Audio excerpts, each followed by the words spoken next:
Welcome back to another episode of an Aspec's Guide to Shakespeare, a podcast for those who would rather hear their dog bark at a crow than someone swear they love them. Today's episode, okay, I know we've talked a little bit about a couple of the more well-known plays, but I'm taking a hard left because I just recently saw a recording of Stratford Festival's Timon of Athens, which is the first production of Timon of Athens I've ever seen. It's not exactly, one of the most, it's not one of the marquee titles, like it's not your Mackers, it's not your R&J.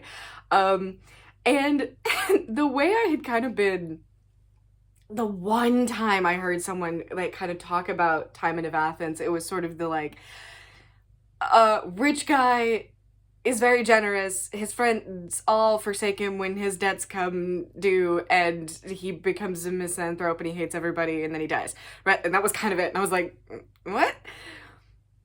Okay. But having now seen, was a very good production of Timon, I'm like, hang on. Like, from the first couple scenes, I was like, is this like an ace structured Shakespeare? Hold on. So many thoughts. So, in the sake of like getting us all sort of on the same page as to like what actually happens in Timon of Athens, because there's not a lot of summaries out there for it, I'm gonna do my best to use my complete works. I'm gonna do my best to pronounce these Greek names. I'm so sorry. But I'm gonna go off of memory from a couple weeks ago when I watched the production, and I will link it. It's on the Internet Archive, so you can watch it for free.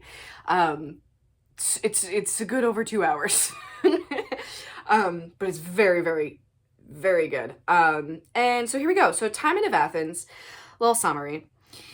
Indeed, set in Athens, Greece. The Stratford Festival production updates the setting to be modern day, which I think was a really smart move.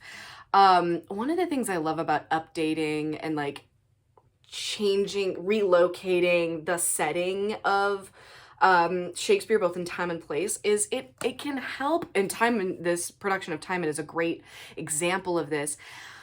It can help your audience access parts of the text that might just kind of fly by otherwise. And so like the modern setting that Stratford did is going to be something that I reference a lot in like how I was able to be like, oh, wait, and access some of my thoughts about sort of the anti-opulence and I think the ace and aspec structures that are going on in the play that I might have missed had it been set in like original period, quote unquote. So Timon is like ultra rich. The modern version had like, suits and gold trim and like crystal and, plates that have like a single sort of Michelin star restaurant, like shellfish tail kind of situation, like super, super rich guy. And the play opens with like a painter and a poet and a jeweler and a merchant, like all talking about Timon and how rich he is and how kind he is.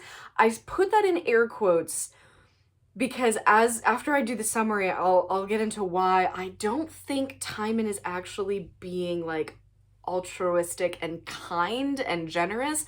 I think there is something going on at the society level of this play where kindness has been conflated and misconstrued, and so people are saying someone is kind when that's not actually what's going on. But they're all talking about Timon and how he's like bestowing these lavish gifts on everybody and how rich he is and how awesome this guy is and da da da da da, and they're also roasting each other on their works of art.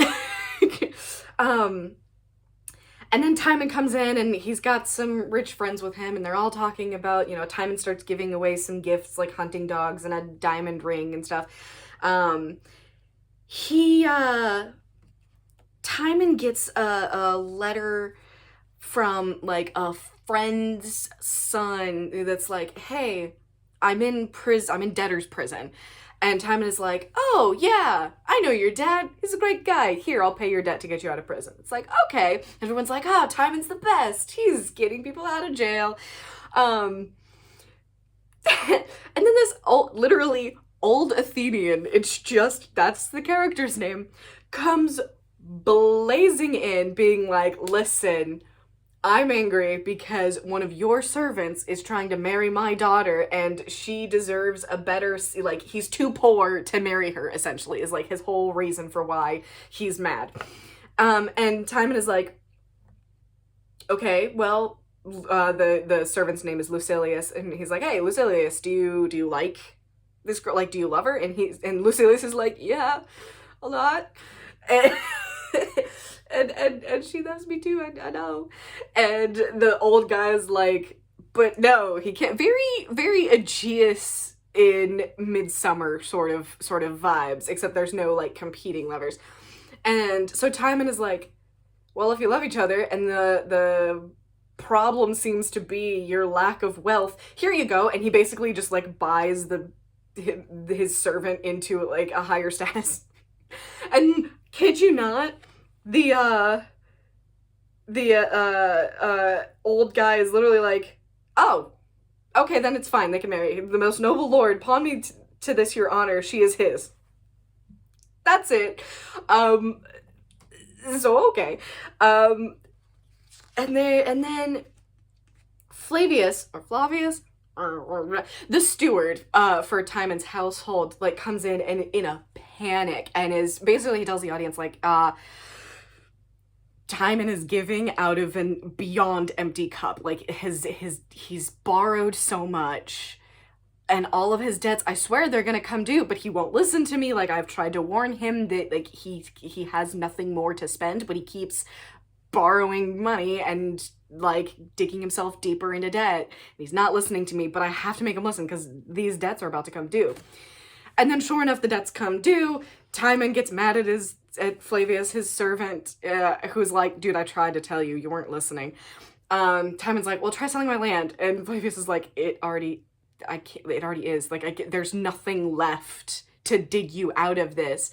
And Timon, having just in the previous scene given this lavish banquet to all of these friends who were like, oh, you know, they're just like overly flowery about how generous Timon is and like, oh, if we could only repay back like a fraction of your generosity, like yada da da da da. So Timon's like, oh, well, I have all of these friends who said that they would absolutely, you know, return my generosity.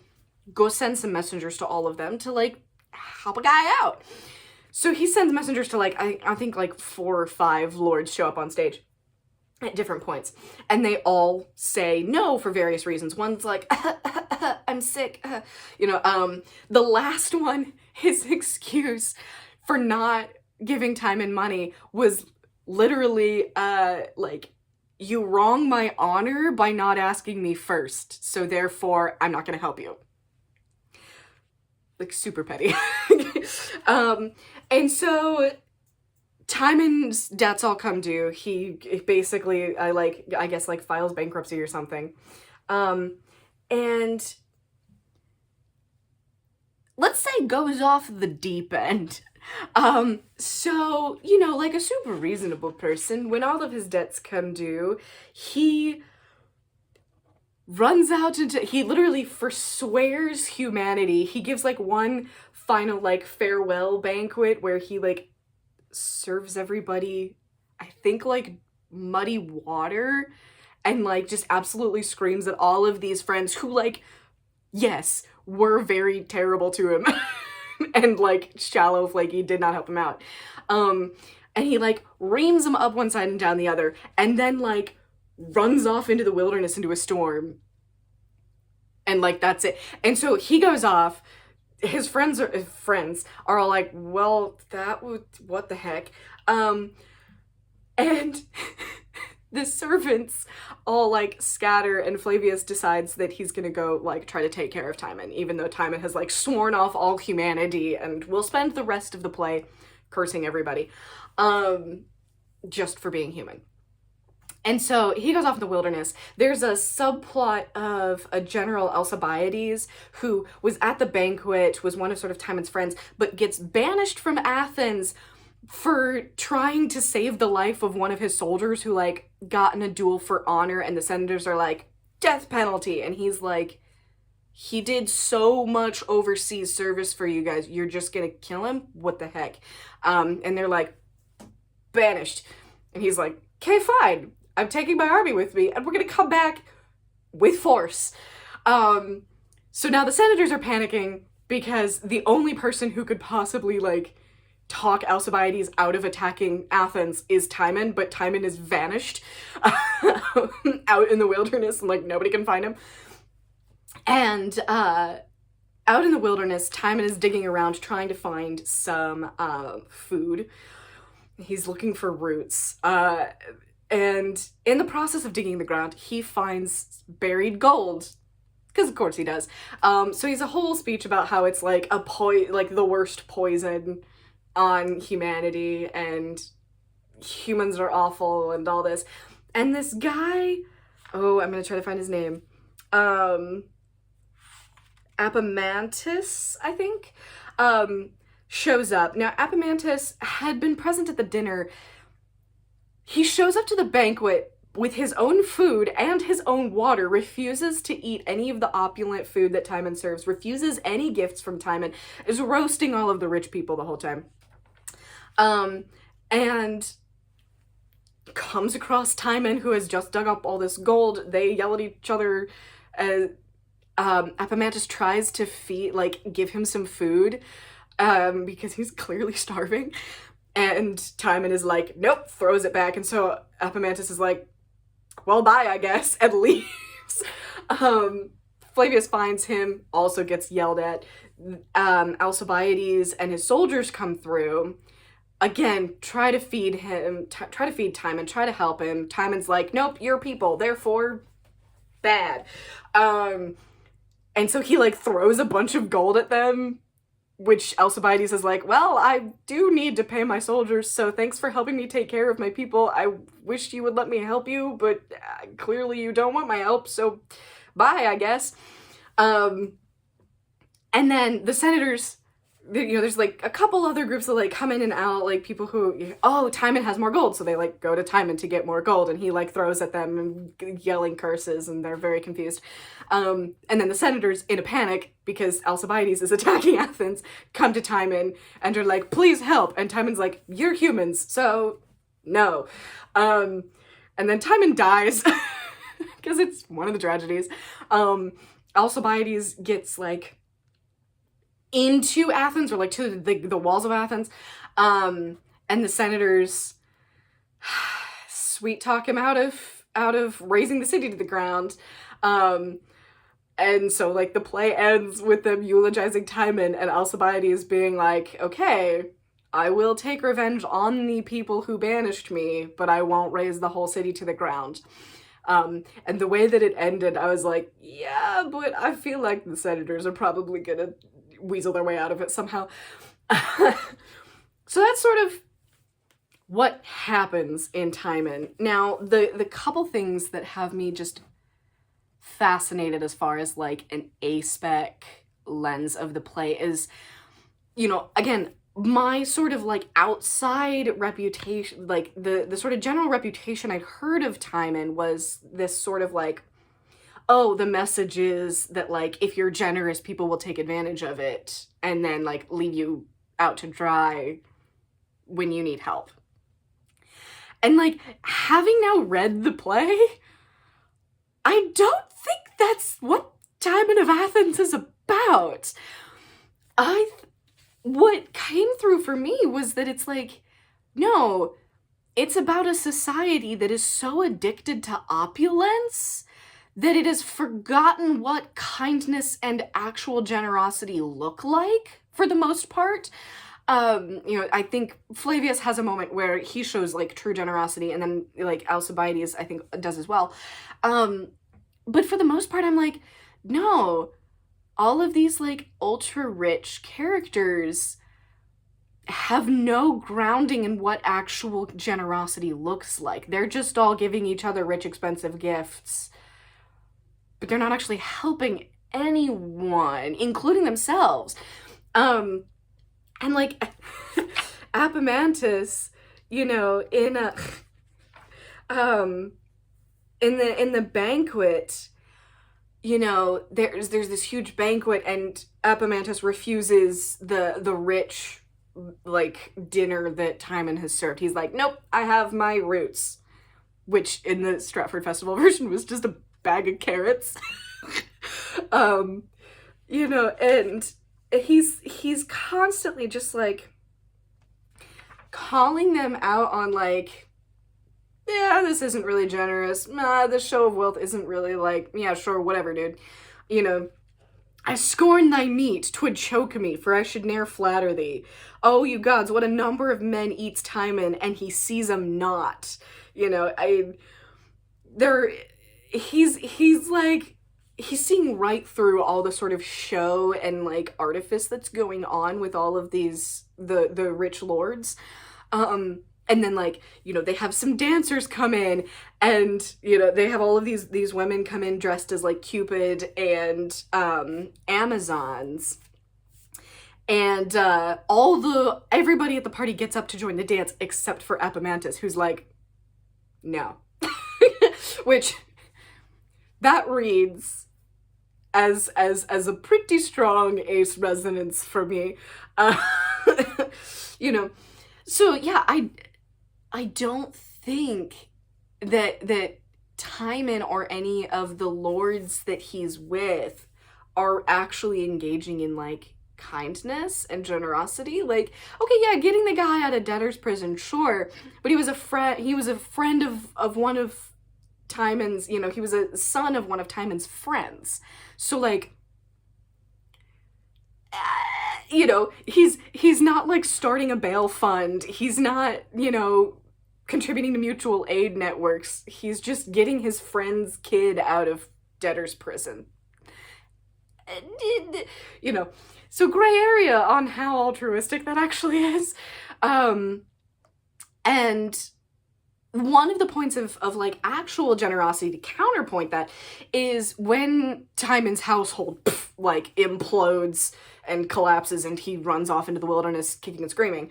Flavius the steward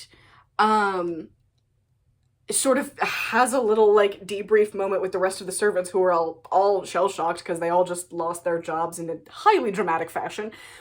And Flavius like splits up some of his savings amongst the other servants to like help give them a little more room to get on their feet and find other work before he goes off like into the wilderness to go find Timon and like try to take care of him. And this poor guy, I'm like, buddy, feeling like duty codependence, I'm not sure. Like, you're really dedicated to this guy who is just treating you terribly.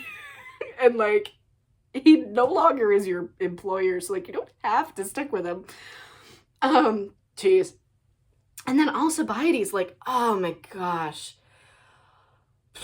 If you don't watch the Stratford version for any of the sort of like economic commentary, watch it for Alcibiades, because oh my gosh, when he is sitting there, it's Act 1 Scene 5, is he's sitting there and he's he's trying to save one of his soldiers' lives from the death penalty for what seems to be a very, very minor deal. And the senators are just like, dude, we're not gonna listen to you. He's gonna die. And Alcibiades is like, but why? And he finally goes, one of the senators goes, you breathe in vain. And Alcibiades goes, in vain. His service done at Lacedaemon and Byzantium were a sufficient briber for his life. Like, he's done so many tours of duty. And then like later on, Alcibiades like comes after the senators being like, look, we fight your battles because you want to play tough and you like to talk a big game, but you're not the ones going overseas and fighting in these wars and getting, you know, hurt and killed and getting PTSD. Like, that's us. You're like, the soldiers are, so like, whose fault is it that, you know, we're getting sent overseas into these horrible situations, well, war after war after war, and then receiving no support at home to like reintegrate with like civilian life? That seems like a you problem, senators. And oh my gosh, yeah, it was like, that sounds really, really contemporary. And not just because the actors are in modern day fatigues. Gosh, yeah, so there's this deep, you know, as far as like ace structures, like you have the reaction against opulence and like performative, like this artifice of generosity that's not actually helping anybody and is not based in any kind of community care. And then you also have like Alcibiades' dedication to his soldiers under his care, and Flavius's dedication to the servants under his care, of like these other forms of care and love for people that have nothing to do with like sex or romance or anything. It's just love. And it's, oh my gosh, Alcibiades' whole arc is just heartbreaking because you can see him trying everything he can to save his soldier's life, and the senators are just like, nope. And like he's absolutely like justified, and then he just goes off and is like, all right, well, then I'm gonna get revenge. And yeah, so I'm still chewing on. This is one of the tragedies slash, I also see Timon sometimes put in like the problem plays categories. I want to stage this one because I think there's a lot of potential for it to have a very strong like Aspec dramaturgy as its foundation. And I think it speaks very strongly to our current situation. And yeah, just some of the ways that these little pockets of just absolutely pure love show up in the face of all of this just people just being awful to each other. The senators just not listening to any of their citizens or their military's needs. The sort of isolated bubble of these ultra rich who then are like not caring about anybody else, not even treating their own employees well.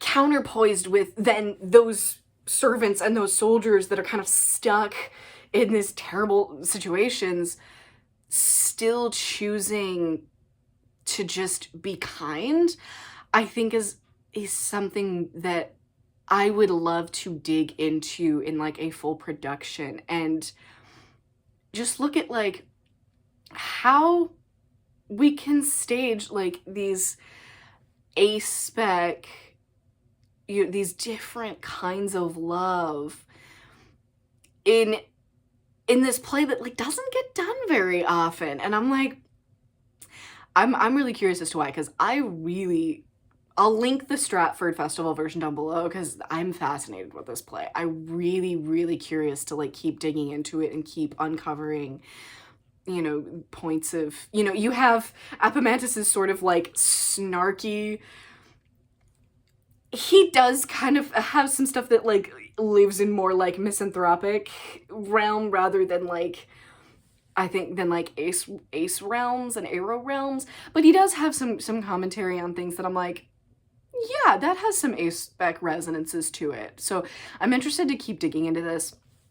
And this seeing Timon of Athens and sort of like the anti-opulence and the veteran story that's, oh gosh, that's in the core of this.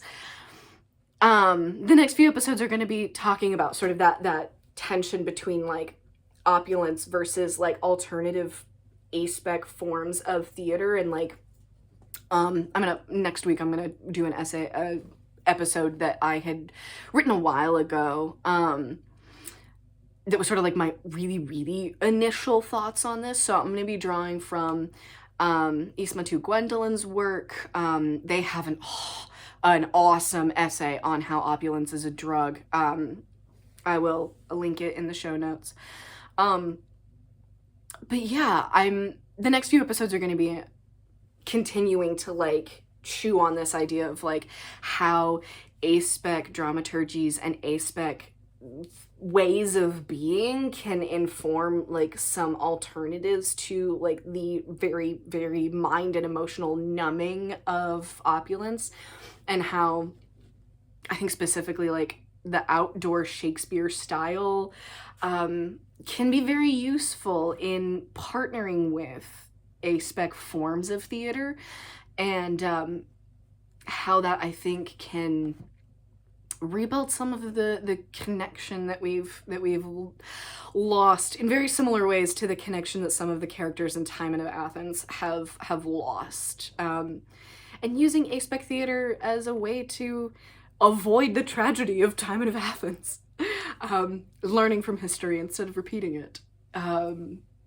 Yeah, so I'm really excited to see where this goes, and we'll hopefully be able to bring on some other artists and scholars to dig into the dramaturgy of Timon further.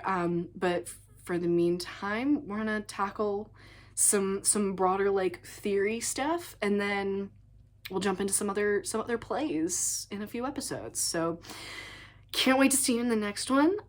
If you want the behind the scenes, some more original stories, and some more fun ace storytelling things, you always can subscribe to Roguish Goblin Stories. I will link it at the description, but it is beksroen.org/RGS, and I'll see you in the next episode.